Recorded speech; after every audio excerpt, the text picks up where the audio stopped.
don't know much about Canada's history. When did the first European explorers come to Canada? There were French and English explorers in the 15th and 16th centuries. A French explorer, Samuel de Champlain, built many towns on the east coast. He is known as the father of Quebec. But most Europeans didn't go to Canada to live. They went there because of the beaver. Why the beaver? In the 17th century, beaver hats were very fashionable in Europe. Hundreds of men went there to trade beads, iron pots and knives for beaver fur. Fishing was very important too, wasn't it? That's right.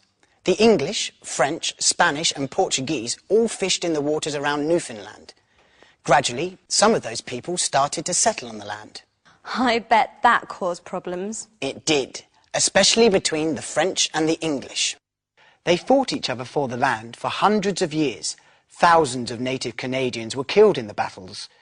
Canada was under French control for a while, but in 1759 the English conquered Quebec, and that victory gave them the whole of Canada. I bet the people of Quebec weren't happy about that. No, they weren't. They were very angry. It's still a sensitive issue for them. In 1867, Canada became self-governing, but maintained its links to the British Crown. So Queen Elizabeth II is the head of state in Canada. I see. But Quebec is still a French-speaking state, isn't it? That's right. And many people in Quebec don't want to be ruled by an English-speaking government. They want to be independent. Quebec had a referendum about becoming an independent country in 1995. And what was the result? Surprisingly, they voted to remain part of Canada.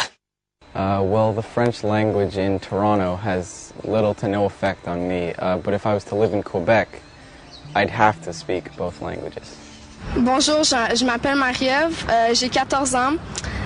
Ça, je vais vous parler de l'affaire du Canada.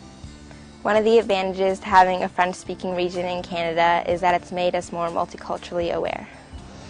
I like to visit Quebec because it's very beautiful, but I wouldn't want to live there because my French isn't very strong. The French language is very important in my education because if I would like to work in the government or tourism, I will have to be able to speak French.